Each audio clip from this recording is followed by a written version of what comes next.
At the beginning of the millennium, Midnight Club Street Racing ignited the street racing genre, created the seeds for a positive partnership between Angel Studios and Rockstar Games along with Smuggler's Run, and it was a blistering spectacle from start to finish. But the controls were very slippery, it was borderline impossible to keep yourself in a straight line, and there wasn't much to do. It was a series first in a PlayStation 2 launch title, so my expectations weren't that high to begin with, but it was enough to make me shy away from the rest of the series for a while, and review the Need for Speed Underground titles first because they were what I grew up with. But after a year and a half of repeated requests, sorry guys, I eventually got back into Midnight Club with the second one. It still used the same basic concept of finding rival opponents, racing them in the most arcade way imaginable, and winning their cars around the world. However, it had better graphics, 3 new maps instead of 2, and grippier controls. It was a lot more like it. Angel Studios, now called Rockstar San Diego, wanted to release a follow-up the next year, but they also wanted to get Red Dead Revolver out of the way after 7 years of frustration. And in that time, the Need for Speed series entered the import scene, and between these two, the Underground titles sold a combined total of over 20 million copies across all platforms. Now Rockstar was still in a comfortable place overall thanks to the Grand Theft Auto series, like San Andreas alone sold more than these two, but I'm sure they would like to be the most successful in all genres they come across, and now they had a serious rival on their hands. While the Need for Speed series were recycling features for their next follow-up, sorry if it sounds like I'm saying that in a bad way, because I personally love how they combined street racing and Pursuit and Most Wanted in 2005, the Midnight Club series still had their own identity of remote-controlled cars racing around a property-sized model city, and they brought in Dub Magazine, which was more than just a street racing-based sponsor to sell more copies, but they played a huge role in the development of the game for all the right reasons. Producer Jay Panic credited them for motivating the developers to pack the game with as much content as possible, using their industry connections to help make it happen, focusing further on being authentic to the culture and presentation of street racing in the mid-2000s, and anticipating what was trending over the next couple of years. Midnight Club 3 Dub Edition was released for the PlayStation 2 and Xbox on April 2005, and the PlayStation Portable in June, a launch title for the latter in the PAL region. We're looking at the PlayStation 2 Remix version, and you have no idea how many comments I got telling me to do this version specifically. Now this is considered the be-all of street racing.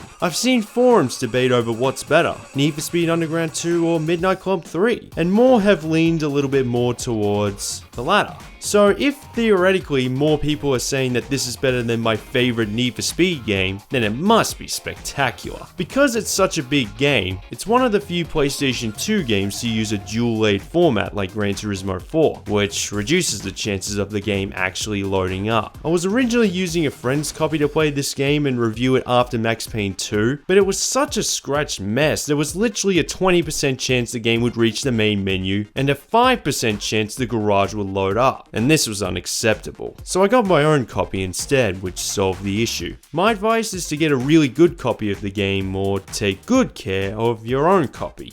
So you're baby's boy, huh? The one who says he's into cars. Cool.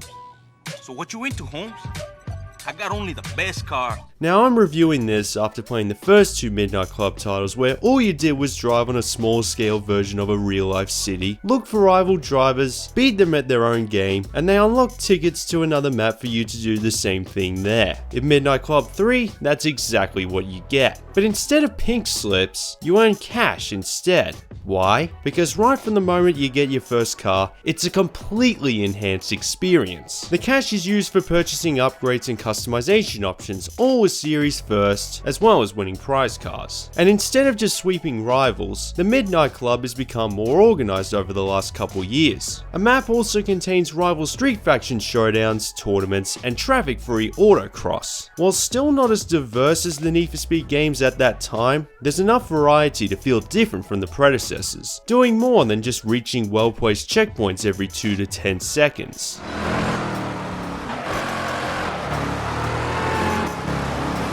Midnight Club 2 came out half a year before Need for Speed Underground, which introduced a few more features that would become standard in street racing themed games. So Midnight Club 3 couldn't just be the same thing set on 3 different maps again. The partnership with Dub Magazine sought to change things up a bit. Instead of picking the most well-known cities, according to producer Jay Panic, each one was selected specifically based on culture and history. So yes, all the maps in this game are now set exclusively in the United States: San Diego, Atlanta, and Detroit. At first, it was a little bit disappointing because setting it in cities with more notable locations is part of the game's charm, driving past iconic landmarks, and they looked and felt different enough to not feel too stale towards the end of the career mode. But having it set in more focused cities affect more than just the road placement. If you look at the Atlanta opponents compared to the Detroit ones, it makes sense. One city's more focused on customization, and the other on performance, so cars don't look as over the top. Little things. Besides, I've never been to America before, so what do I know about what maps should be included? And if you get the remix version, you get Tokyo from the second game, and that was a fun map to race on despite the difficulty.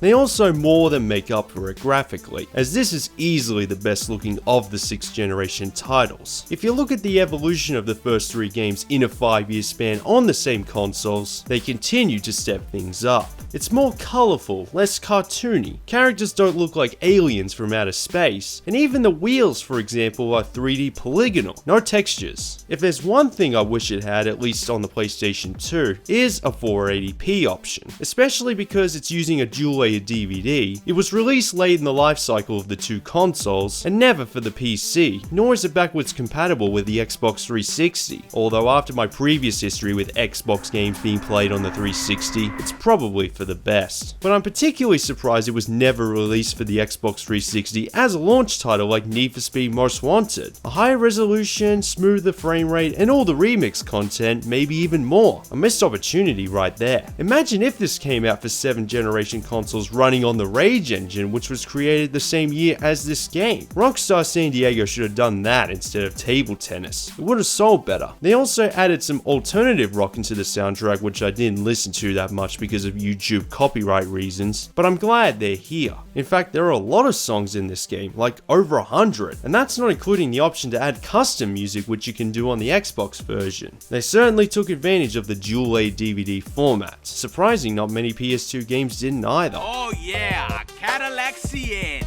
Now that's a car, Holmes. The racers in this game certainly know their car brands because they also make their debut to the series. I remember pointing out the fact they weren't in the predecessors, but the reason why is actually pretty interesting. It's because manufacturers didn't want their cars to be damaged in a video game. At first it sounds like something I shouldn't believe, like how do all brands change their minds at once, especially if a lot of their racing versions in other games had full damage models. But if you look at Gran Turismo and Need for Speed in the early 2000s, the Burnout and Grand Theft Auto titles don't use real car names, and Need for Speed Most Wanted introduced minor damage around the same time Midnight Club 3 came out, so maybe it is true. They must have reached an agreement to how much a car can be totaled because the damage models don't look too devastating. The way I see it, I'm just glad to drive real cars with this kind of gameplay, which sounds like something I shouldn't think about, but I'm so used to it in other racing games. This guy is serious, and he's driving a serious fast car. Never mess with a dude in a Saleen. Yeah, me. Most of them are American, the same way most of the cars in the Gran Turismo series are Japanese. Lots of Chevrolets, Dodges, and Cadillacs, which makes sense. They were very popular with the street racing scene at the time. There weren't as many names as I was initially expecting, but then I realized there are motorbikes and choppers too, which adds to a grand total of 26 brands, which is more than the car total of Need for Speed Underground 2. And the vehicle types vary from luxury sedans, tuners, SUVs, and exotics because the street racing faction showdowns require a certain vehicle type to compete in, which is a good way to drive lots of different ones throughout the career mode. To save money, I just use whatever prize car I win. Like I literally use Class D cars only to unlock Detroit. My main focus when playing this game is winning and having the most colourful car to do it, which I also have better control of thanks to the introduction of customization. Come on, pal, you got all that money, let me hook you up. and about time too. Unless you have no imagination whatsoever, car customization in street racing themed games will always be one of the most addictive features, so it was only a matter of time that Midnight Club was going to follow suit, and in Midnight Club 3, I love it. Like Need for Speed Underground, you can modify the body, visuals, performance, and add cool features like hydraulics, neon, and when it comes to colors, you can fine-tune it on anything you want, whether they're stock or import, including the nitrous coming out of the exhaust.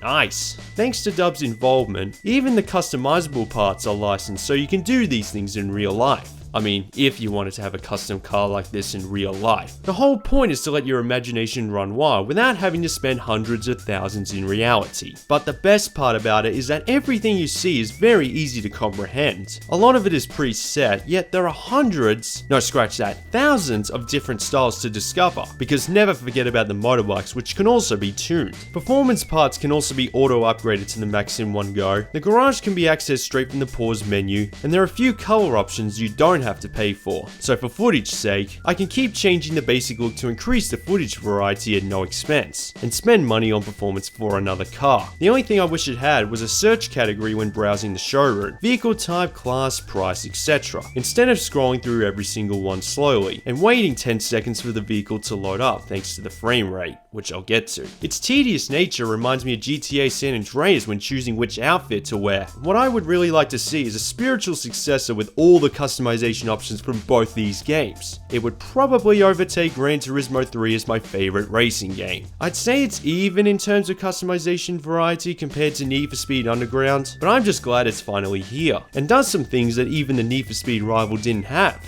Honestly, anything was going to be a step up from choosing between 3 to 5 colors. But since there are no ratings for cars to appear on Dub magazines, when you're on the streets, the only customization parts that matter are performance related. Guys care about speed, first and last. Because when you play a Midnight Club game, your eyes almost never blink.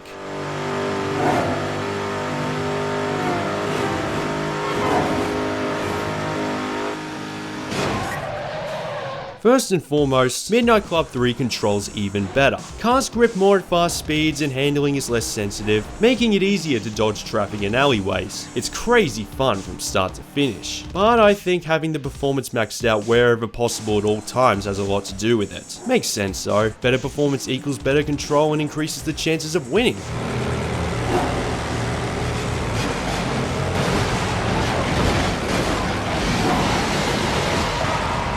That's why I initially hated motorbikes. Not because they're easy to fall off, although you respawn right where you crashed, right in front of a wall, you might as well restart the whole race. But when you earn your first prize motorbike, you can't customize the performance, and the first few races I was going up against other bikes that were tuned, and that was really frustrating. That's why you'll see more footage of cars than bikes in this review. It took a bit of time and cooling down to come back to the motorbike, and when I eventually unlocked performance upgrades, I enjoy using them a bit more, and was surprised by how well the sport bikes can keep up even with the supercars.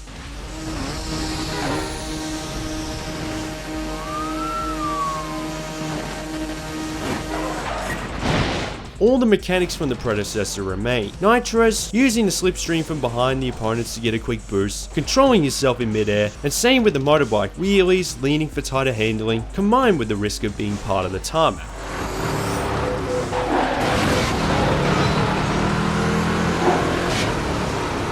Midnight Club 2 controlled just fine, so no need to repeat myself too much here, apart from the screen blurring less when slipstream boosting, so I found myself using that more. But like the event variety, Midnight Club 3 adds more to what you can do on the road. Each vehicle type has a unique special move or power up that helps you win. As you're driving, you fill up the power meter, and when it reaches the top, kind of like Nitrous Oxide and Need for Speed Underground 2, depending on the vehicle, you can trigger the special move at any time. SUVs, luxury sedans, and muscle cars have aggro, which bulldozes through traffic without slowing you down like an invisible snowplow. Eat your heart out, Grand Theft Auto. And tuners, imports, and small bikes have zone, which slows the clock down and increases handling and grip for a couple of seconds, similar to Franklin's driving focus in GTA 5 and Speed Breaker introduced in Need for Speed Most Wanted. Now, even though I really wish I had these moves in Midnight Club 2, it might surprise you that I didn't use them that much because that's how much I concentrated on the road. It's easy to to forget that the power-up meter continues to go up throughout the race, so glance at it every once in a while, and especially if the frame rate is very choppy, which is one of the downsides of the graphics. It's not a game breaker, surprisingly, just very noticeable the whole time, at least compared to the predecessors and whatever the weather sucks. And that's what happens when you make things prettier with the same hardware. You're gonna make it tired.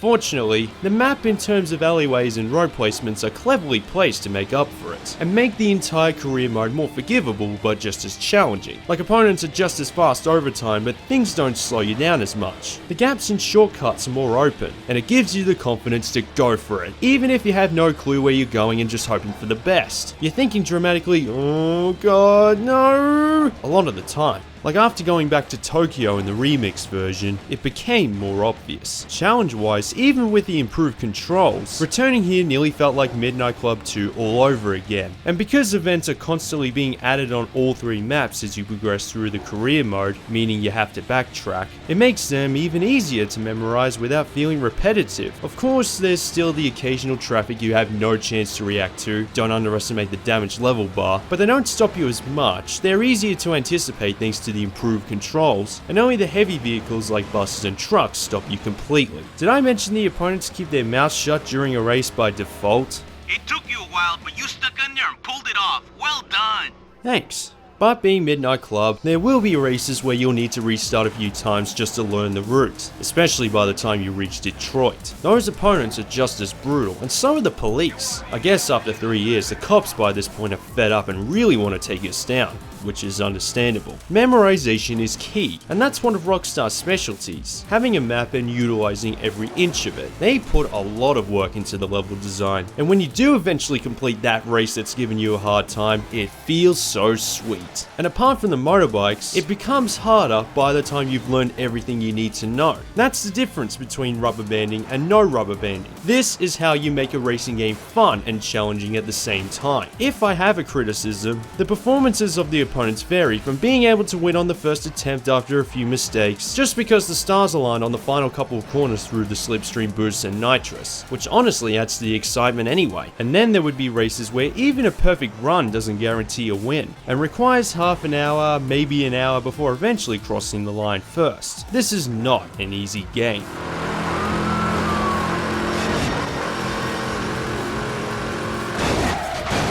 I was also ready to criticize the tournament format, in which if you screw up, there was a chance that you'd have to do the whole thing from the beginning, since you can't restart the race after the first one, which defeats the purpose of a tournament format. But it's usually the first race that's the most challenging, and there's no dominant opponent, so you're likely to win the tournament with another race to spare. I'd take all those things over rubber banding any day of the week. Need for Speed Most Wanted. You can win by a giant margin, so I know rubber banding isn't here.